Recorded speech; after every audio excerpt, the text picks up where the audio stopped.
Вы не ждите меня нынче в гости, мои дорогие. Отменила я встречи и все отложила дела. Попросилась сегодня ко мне на ночлег ностальгия. Ее, как подругу, я вновь у себя приняла. Мы уселись за стол и чайку с ней попили под вечер. Посмотрели в окошко на гаснущий в небе закат. До чего же, признаюсь, я рада была нашей встрече.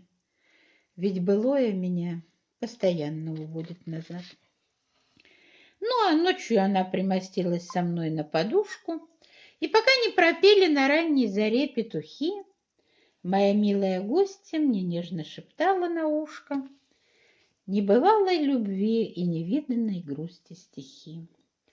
И хоть сердце щемило от боли мучительно сладкой, и от каждого слова в душе моей множилась грусть, записала в тетрадь свою строки я эти украдкой.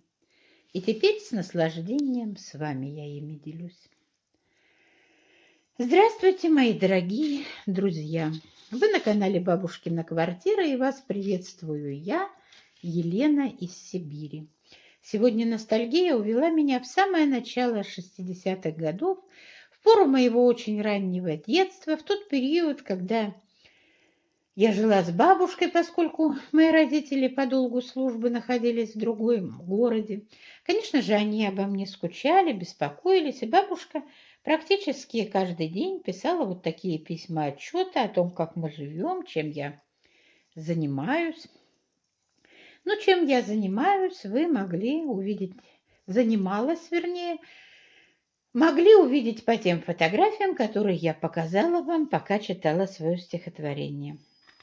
Вот интересная фотография, где я использую в своих играх шахматную доску. Это не случайно. Дело в том, что мой отец очень увлекался шахматной игрой, был кандидатом в мастера по шахматам. И с детства я видела, во-первых, постоянно шахматы дома. Он научил меня, как ходят различные фигуры, все названия я знала. Ну, конечно, играть всерьез в то время я еще не могла и использовала часто доску для каких-то своих других игр. Ну, а вот это мои самые любимые игрушки. Вот этот грузовичок железный сделал достаточно большой, с кузовом. Я просто обожала нагружать этот кузов и особенно любила катать эту машинку во дворе. Вот вы видите, в кузове лежит резиновый мячик, в кабине сидит резиновый попугай, а на крыше кабины резиновый заяц. Все игрушки резиновые. Надо ли говорить, что вот эти потрепанные листочки бумаги, письма для меня просто бесценны. Когда я читаю их, я будто бы слышу бабушкин голос, а ее ведь уже так давно нет на этой земле.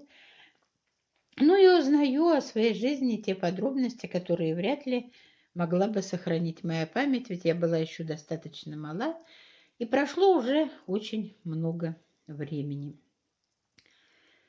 Могу к этому всему лишь добавить, что это был один из самых счастливых периодов моей жизни.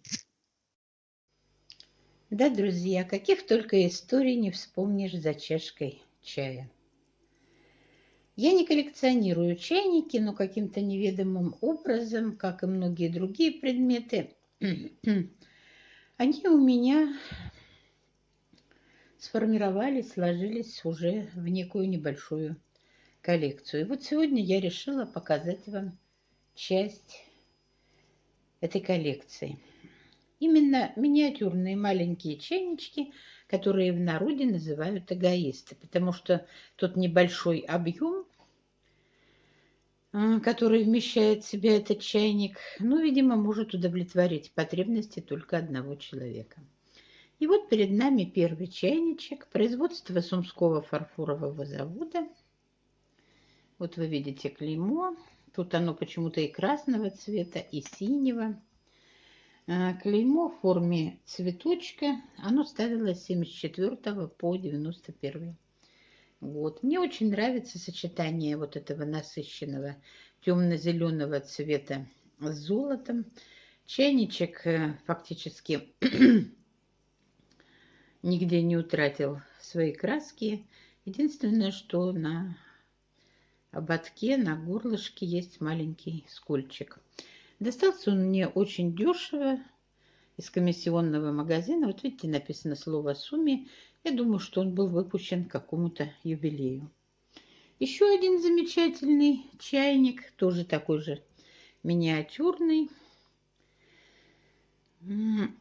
Также пришел ко мне из комиссионки и также стоил совсем дешево. Особенно если принять во внимание, что это производство завода ЛФЗ, всем нам известного, и марка которого говорит сама за себя. К тому же он сделан на экспорт. Тоже очень красивый, с ручной росписью, с позолотой. И тоже такого же миниатюрного размера.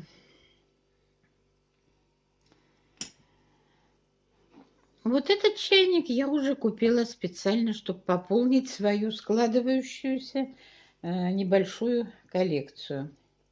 Мне он очень нравится, это тоже ручная роспись. Нравится мне здесь главным образом сочетание цветов красного и коричневого.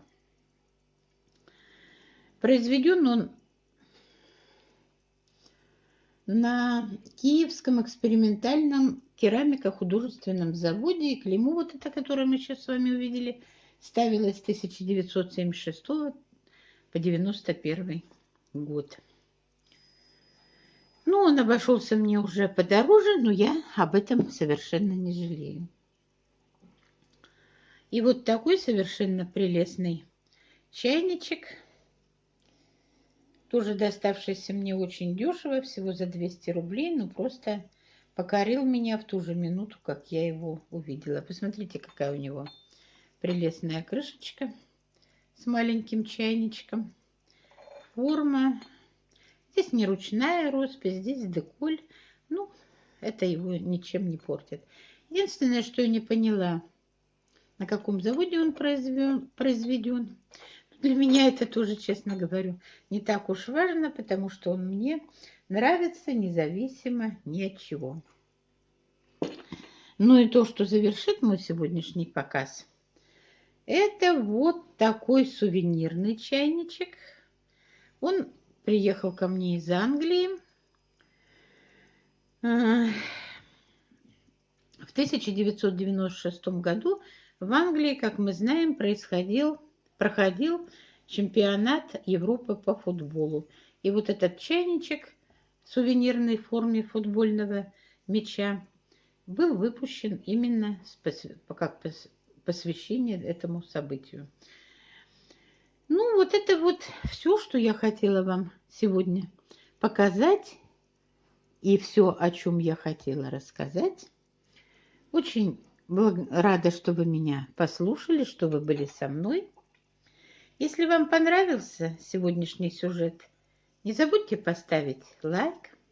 А на этом я прощаюсь с вами и говорю вам, как обычно, до свидания, мои дорогие друзья. До новых встреч!